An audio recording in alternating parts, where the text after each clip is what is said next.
साथियों नमस्कार, स्वागत है आपका अपने YouTube चैनल संवाद लाइव पर। यदि आप हमारे चैनल पर नए हैं तो चैनल को सब्सक्राइब जरूर करें। वीडियो थोड़ा लंबा है इसलिए अंत तक बने रहे। साथियों, लागू होने से पहले ही विवादों में घिरी यूपीएस पेंशन स्कीम, जगह जगह पर सरकारी कर्मचारियों ने दिए ज्ञापन और कुछ प्रदर्शन भी किए। एक तस्वीर हमारे सामने आई है महाराष्ट्र से, जहां पर महिला कर्मचारी सड़कों पर उतरकर यूपीएस पेंशन स्कीम का विरोध प्रदर्शन कर रही है। आइए देखते हैं।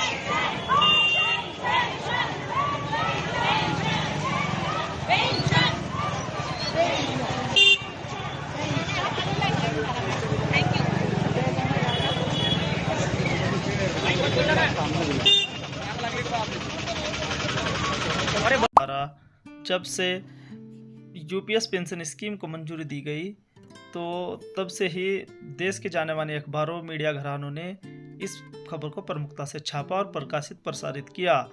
तो वहीं दूसरी ओर मीडिया घरानों ने मोदी सरकार की जमकर तारीफ की, इससे कुछ भी अछूता नहीं रहा।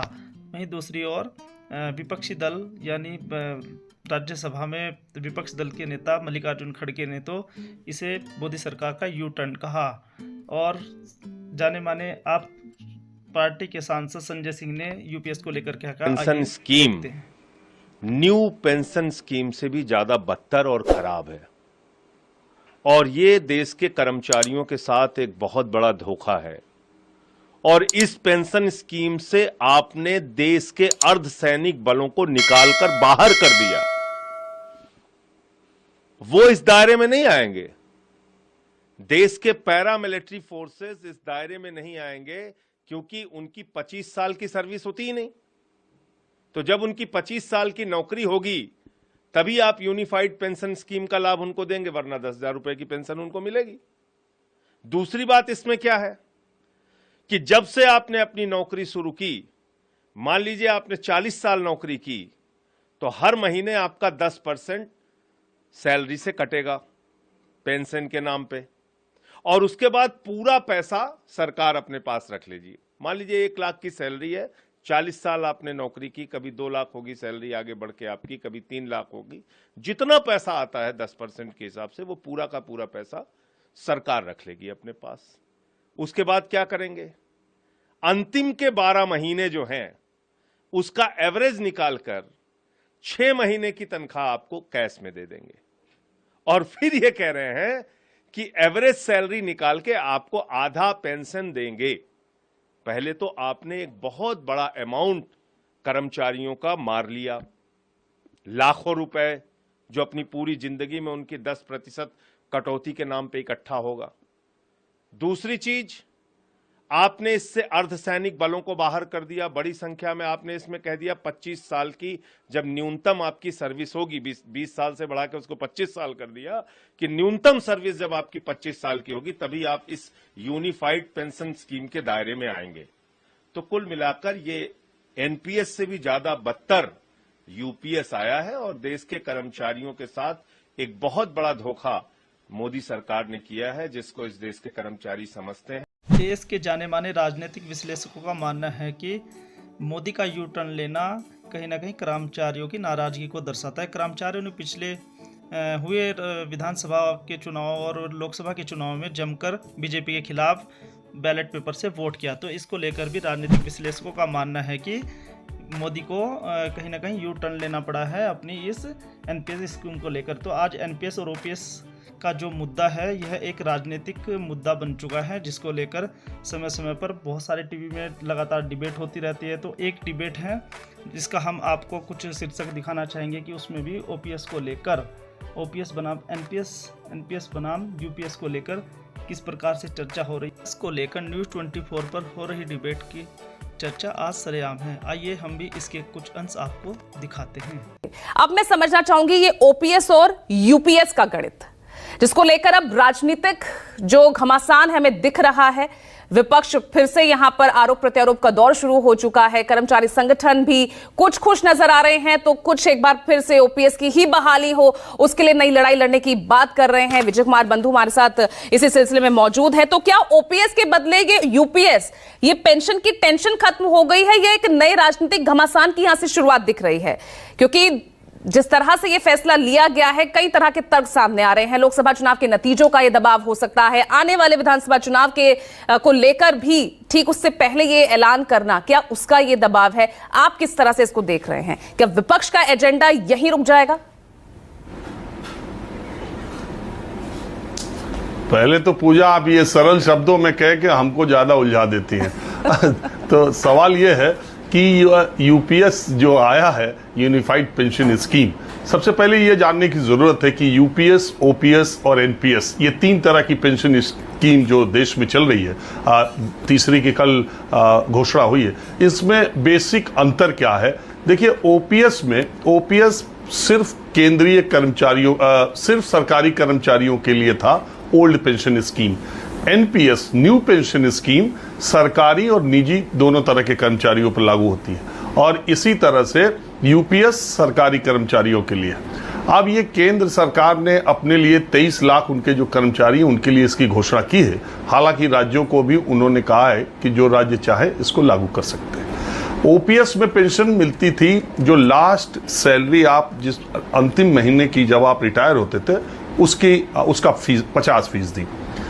एनपीएस का बाद में जो यूपीएस है, उसमें आपके जो 12 महीने की सैलरी आप ड्रॉ करेंगे, उसका जो एवरेज होगा बेसिक सैलरी का, उसका 50%, और फिर इसके बाद डीआर यानी महंगाई राहत या के तौर पर आपको मिलेगा।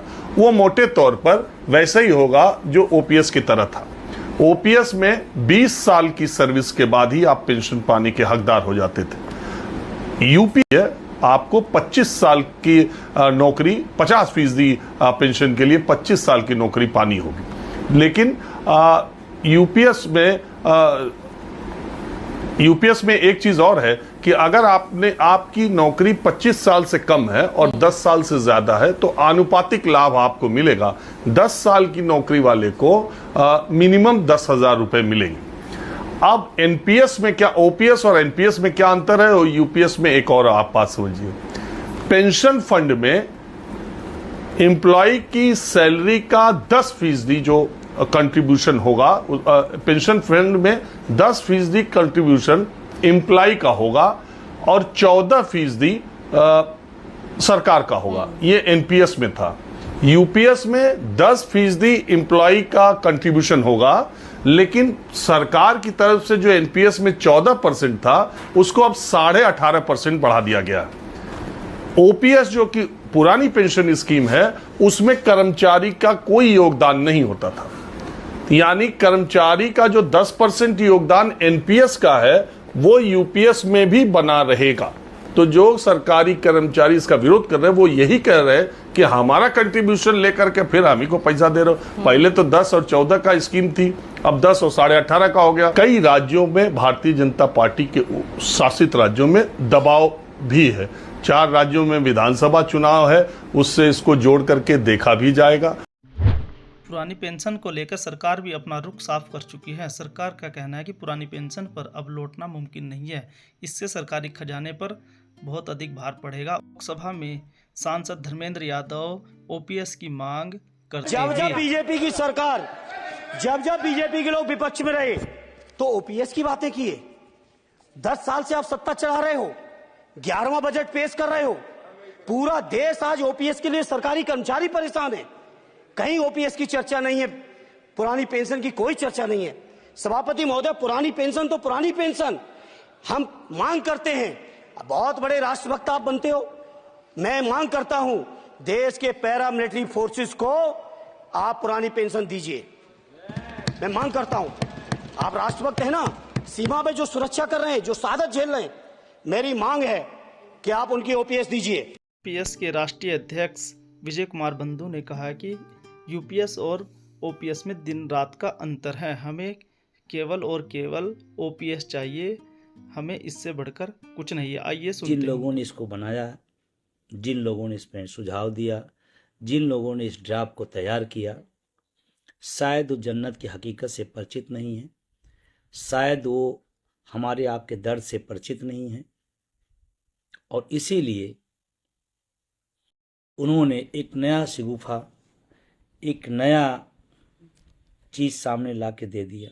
सरकार ने बड़ी चालाकी से हमारी पूरी बहस को, जो एनपीएस वर्सेस ओपीएस होता था, अब एनपीएस वर्सेस यूपीएस कर दिया है। सिर्फ एनपीएस के खिलाफ आंदोलन था तो उनको एक नाम बदलना था, और नाम बदलने के नाम पर और सुधार के नाम पर और देने के नाम पर और हड़प लिया उन्होंने। भाग्य है कि बताया कुछ जाता है, होता कुछ है। आपको क्या लगता है आज यूपीएस की ही चर्चा हो रही है? इतना बढ़िया, इतना शानदार, तमाम शुरू हो गए हैं। क्या समझते हैं जब एनपीएस आया था तो इससे कम चर्चा थी क्या? इससे भी ज़्यादा चर्चा थी, इससे भी ज़्यादा खूबसूरत बताया जाता था, इससे भी ज़्यादा शानदार बताया जाता था। लेकिन उस समय हमारी संख्या नहीं थी, हमारी जानकारियाँ नहीं थी, हम लोग नहीं थे।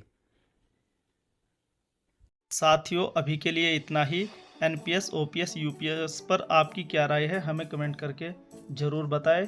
और हाँ, वीडियो अच्छा लगे है तो इसको लाइक करें, शेयर करें और हमारे चैनल संवाद लाइव को सब्सक्राइब करना ना भूलें। आज के लिए इतना ही। नमस्कार।